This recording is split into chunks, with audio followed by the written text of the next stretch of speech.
Carlos Nelson with Cascade Media Group, and tonight we have one of the county legislators on, brand new in that capacity, but he's been serving the community in other capacities with the school board and so forth.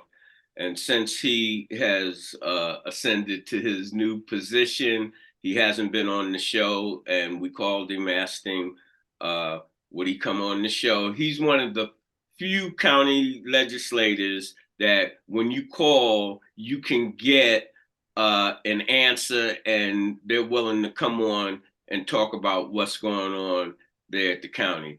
Now, who do we have here? Manny Abarca, Jackson County legislator from the 1st District. Hey, Manny, originally when I called you a couple of days ago, I wanted to talk to you about the Andrew Jackson statue. And I had seen in the news that you were asking for that to be removed. And there are other things that are going on in the county, and the floor is yours. Man, yeah, the Jackson statue.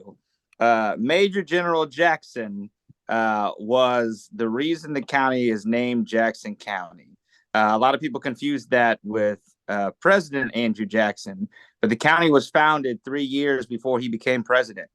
So the reason that was the county was dedicated to Jackson was actually his military feats. Well, if we go back in history and look at the military feats, this is why there's a problem. His military feats included the French and Indian War. He's somewhat responsible for the Louisiana Purchase that acquired the land from Missouri. Undoubtedly, someone in American history that has war victories. However, some in the Native communities see him as Christopher Columbus, someone who came in, who raped, who pillaged, who allowed his troops to do unspeakable things. And to have such a man, a slave owner who profited off the backs of free labor for the Black community, and then on top of that, the person who initiated the Trail of Tears, that is not somebody who I want to celebrate, who I feel proud about calling Jackson County after that Major General Jackson.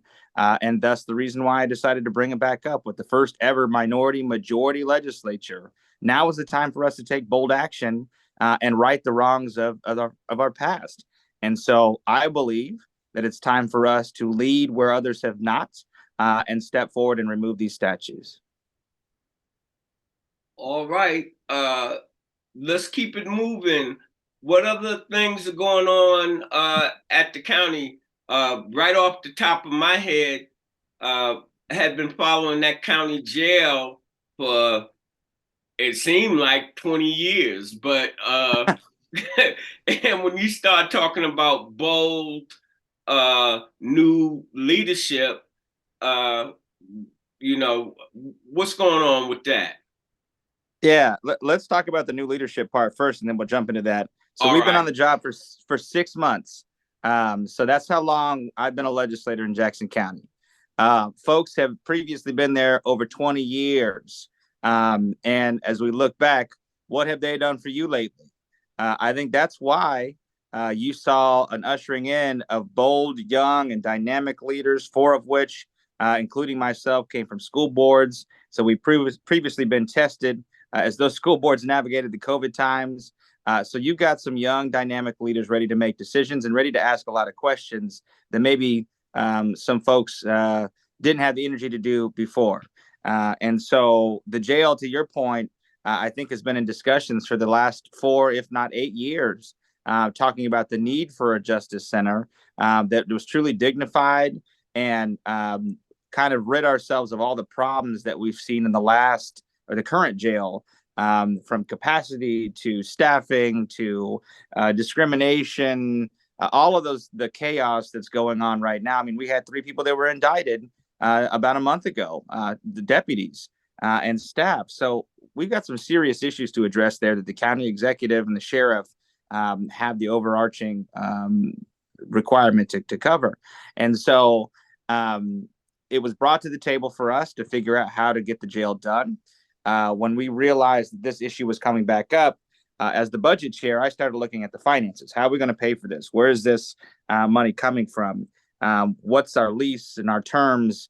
What does all that look like? And I started to realize with the auditor staff that there was a large gap, that the money was not truly there. And they were looking at doing some funny business behind the scenes to get the jail started.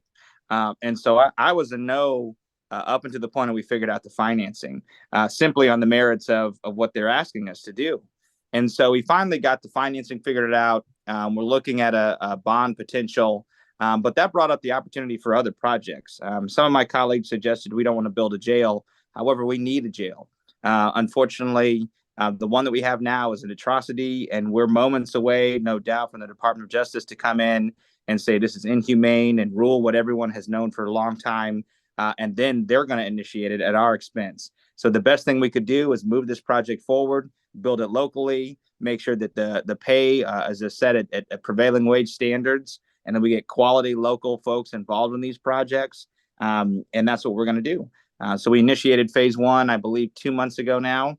And we've got 2 more phases to support here in the coming months. How are you getting along with your fellow legislators, and give a few minutes on that, and go back into that leadership thing? Sure. Yeah, that's a very good question. We entered this in a pretty tumultuous environment. Previously, the legislature against the county executive, and for a myriad of reasons and justifications, whatever that was in the past. So I thought. Coming in the first week of January, we had to pick our leadership team. I truly believe in several of my colleagues, but I believe that Duran McGee was the best person for the chair at the time. With his experience in combat and his alignment with county business for so many years, he seemed ripe and able to take on that leadership. And so with my vote, I solidified his core support group. We made him the chair, and I became enemy number one to some. And that was unfortunate. Some of my most progressive friends then ran away from me, saying that I have sold out to Freedom Incorporated and to others and bow down to Duran McGee. The reality for me is Duran McGee can lead. He knows how to do it from day one, and he's been doing it gracefully and tactfully to the best of his ability in very, very challenging situations. We had one legislator who refused to move out of his office, although he moved into a new office prior to us coming there. That type of pettiness and short-sightedness is what we're dealing with inside the county. The realities of these situations where we fight because of who introduced what and not how we get it done, and the strategy of the legislation for the best interest of the people, is unfortunate that we're not prioritizing the latter. The fight between the county executive's office and the legislature becomes more apparent now than ever. The budgeting system, where I got 3/4 of a year on January 1, and I had 30 days to budget, but then only got the complete audit of last year's books 7 days before my deadline. That was intentional. That was designed and meant for me not to have any ability to strike at their budget. So this year we have a full year. We're starting budgeting now, and I'm looking at cuts because for, unfortunately, the executive's office, nothing comes to the legislature by request from departments unless they approve of it. I've asked the county assessor for multiple data sets. I've asked them for understanding and perspective of these assessments across the county, and there's no information produced. Only when I push the issue do I get results. I've asked the HR department, tell me the diversity of our staff. None. She has no idea what I'm talking about. I have to be very direct with her and tell her specifically what I want in a legislative meeting, and then follow up in writing after that to make sure she knows what it is. Apparently, no one on that side can take notes themselves and produce information without the authorization of the county executive and his chief of staff. And that is unfortunate because this is a balance of power, but some seem to think it's a dictatorship. Well, this is my take on all of that. And it's not just with the county. It's with all our institutions. First of all, you have all these confidentiality agreements. And second of all, in most of these situations, everybody's trying to protect their job, and they don't. Everybody's tiptoeing through the tulips. Now, why Cascade Media Group exists and why we're doing this interview is how our community is supposed to really work when we're asking a legislator or the county exec. I asked the county exec for 2 years almost to come on the show and got put off 100 different times by 100 different people that it's a revolving door personnel. And until we can have real conversations, constructive conversations, not picking at anything, the community, and they're gonna have more Jackson statues up, and so forth, because information applied is power. And the less information that the community, real information, gets, they're powerless. And I really appreciate you coming on and being as candid as you can be about how you see what's going on. That does not mean that that's what's going on, but from your perspective and what I'm hearing, you feel you're up on the situation. This is what's going on without any malice or pointing fingers. Or am I wrong? No, I got nothing to say but the truth. I mean, there's no reason to sugarcoat it. To me, I think your point is well taken. Folks tend to say, "Oh, there's a problem," and then not tell you what that problem is or how to solve it. I want to tell you exactly where the problem started, maybe give you a little background on what the problem is and how it's surrounded, some opportunities for solving it, and then where's the source of tension. And sometimes that's going to be me or that'll be the legislature. I'm definitely a source of tension right now when it comes to the Jackson statue. Folks have said that issue's done, that's over with. I don't believe that. History's over when you let it be over. And that's where we're at right now. I'm not letting this end. And so, I want folks to know when it comes to the assessment department, Frank White and the county assessor are the two people who have full control over that. I can't defund it. I can't stop it. I can't change it.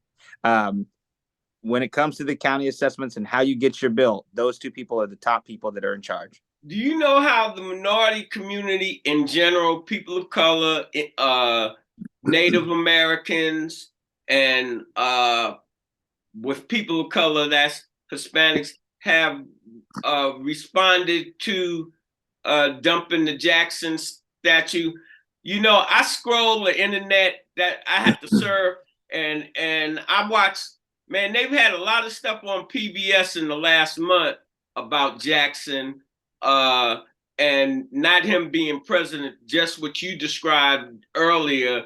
Really, Jackson was a white supremacist when it all comes down to it. And as you said, that statue was before he was president.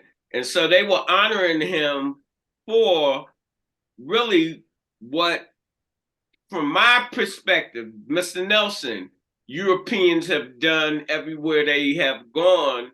They have destroyed and then claimed the history of the people that they have colonized. Absolutely. I mean, that's the main reason and focus. Your question was about the sentiments of minority communities around this issue. I've talked to the Casey Indian Center, who was thrilled to hear the rejuvenation of this effort to take the statues down. I've talked to minorities in different communities. Some are indifferent, right? Why is this a priority right now? My tax bill is through the roof. I can walk and chew gum at the same time. Today, we're going to hear the Jackson statue, and we're going to go after the questions and answers around our assessments. We don't got to do one or the other. We could do it all. There's enough of us in this group that can take on a bunch of different issues. And so to think that this dismissiveness from some is because, well, why not Why not focus on fixing our streets? Or why not focus on the assessments? Or why not focus on reopening a pool? Let's do it all. We can do it all simultaneously. I'm going to admit I'm a part-time worker. My work's probably going to get mad because how much I actually focus on this part-time job, but I think it also benefits everyone in this way. And so, I that's just me, I guess. I've heard. I'll tell you this: on the opposite end, all the negativity, all of the angst against action against the statue has come like this. Well, I think we should keep it because it's history and it's important to keep up. And then I respond by saying, whose history? What history are we trying to keep up? Tell me why we should defend Major General Jackson's statue. Tell me why for Andrew Jackson, who authorized his troops to skin Native Americans and then use those skins to make horse reins, of which is depicted on the statue on the courthouse steps right now. Why should we keep that up? Why should we celebrate that history? Why should folks seeking justice in our court systems who have to walk by that statue be okay with the injustices on the front step, but hope to seek justice inside the building? I'm not okay with that. You know why? I can tell you why. And we've had this conversations. People might not like what I say. Because ever since the 7th century, Europeans seized all forms of communications. And, also true. And so even no matter what race you are, you're living in a Eurocentric world. They have shaped everything and they own everything. You've had a Eurocentric education. Yeah. And look what that education has brought you. Look how they want to ban books. Look how they want to take out certain things with history. And so after generation, you only know what they present you. You're living in this matrix. And you know what? You Neo, bro. You the one. And the matrix is circle the wagons and we got to get him because he's trying to change the status quo. And there's a lot of they got to get him here, but that's all right. It's not so much you. It's what you represent. Free thinking, truth, to an extent. And I'm in total agreement with you. I can chew bubble gum and think at the same time with my company. No, you need to specialize in one thing. Why can't I do all these other programs? What's stopping me but me? And that's how I see you thinking about the county and the problems that exist. We can do it all if you really want to do it. That's right. If you really want to work, we'll get to work. All right, Manny, is there any other thing that you would like to let our audience know before we end this program? The most important thing I think folks can take away from this, July 10th is the deadline to appeal your property taxes. If you do not file an appeal by July 10th, the number that is in your bill right now, maybe some of you don't even have your bill, the high increases, the 100%, the 228% is the highest I've seen, will be your bill. So you must appeal. You must justify the reason your property is not as high as they say it is, because this tax situation is horrific. It is going to be damaging to our communities. It's going to force people out of their homes, and I'm not for it. I'm the lone vote who stood against the tax sale contract because I don't think we should be allowing folks to be pushed out of their homes because of property taxes. So that's the one thing they need to do, appeal. They can do it online. They can come down to 1300 Washington. They can make a phone call to set up an appointment. They need to appeal. All right. With that being said, as we always say in closing, when you invest in your community, you're really just investing in yourself. Good night. The program is brought to you by the Kansas City Business Association.